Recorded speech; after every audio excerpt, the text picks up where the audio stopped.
Hello everyone, my name is Ray and today I thought I'd make a little guide to getting the best possible ending for Doki Doki Literature Club. This guide will contain spoilers, so if you haven't played this incredible game for yourself, I recommend picking it up for free and playing through it naturally at least once. To make this easy, make sure you're starting from a completely fresh save.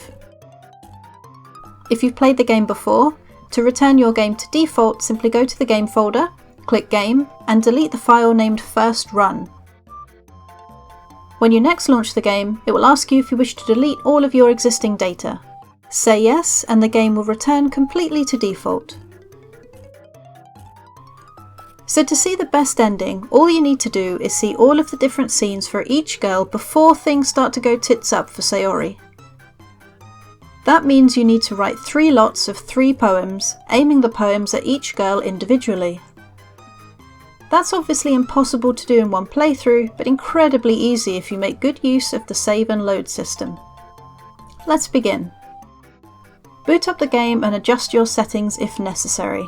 If you want to make this process extremely fast, tick the box next to Unseen Text to allow you to skip through dialogue you haven't seen in this session. I don't recommend this if you haven't seen all of the scenes yet, but if you're just bum rushing through this for the best ending, it does make it insanely quick. Select New Game, enter your name as usual and get the story going. If you want, use the skip feature to breeze through conversations.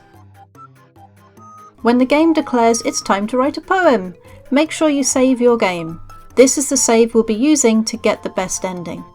Now go ahead and write a poem for Sayori. She likes words that are bittersweet and either very happy or very sad.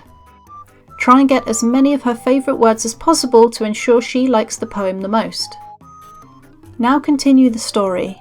You will need to write another 2 poems before we get to the point where we're going to load our save, so tailor each one to Sayori specifically. Your choices outside of the poems don't really matter, so during the argument, for example, you can side with whomever you'd like, and you can show your poems to the girls in any order. The next decision you need to pay attention to is who to help over the weekend. You need to help both Natsuki and Yuri to see their scenes, so let's pick Yuri first. Continue through the story and watch the scenes where Yuri comes to your house to get decorations ready for the festival. Eventually, Sayori will appear and ask you a question outside your house. As soon as Sayori appears outside your house, make sure skip is off.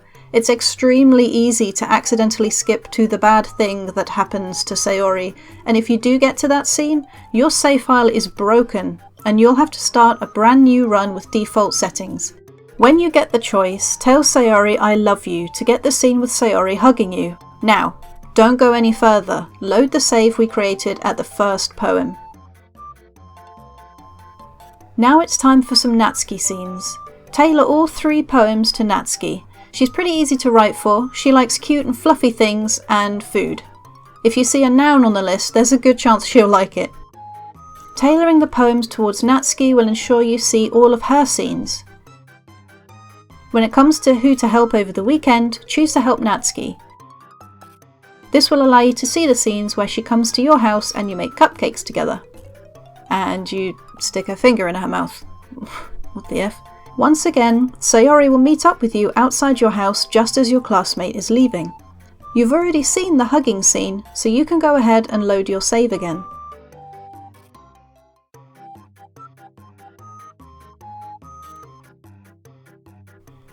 This time, we only need to see Yuri's classroom scenes, so tailor your poems to Yuri. She likes long, complicated words with dark meanings. When you come to the choice of who to help over the weekend, since you've seen both Natsuki and Yuri's scenes, it doesn't matter who you pick. This time, when Sayori approaches you outside your house, don't load the save. We're pretty much done with the loading at this point, so put that skip button to work and continue the story. And that is basically you set. You can now continue playing the game to its natural conclusion. Watch things spiral out of control, watch the death and deletion, and enjoy your time in the void. When you finally come to delete Monika, you monster, and reload the game, you'll see that everything has more or less worked out as best as it possibly could. Enjoy a slightly different conversation with Sayori in the new game, And do be sure to read the letter from the developer, which appears in place of Monika's letter. It's really worth it. I hope you enjoyed this video. If you have any comments or questions, let me know below. See you next time!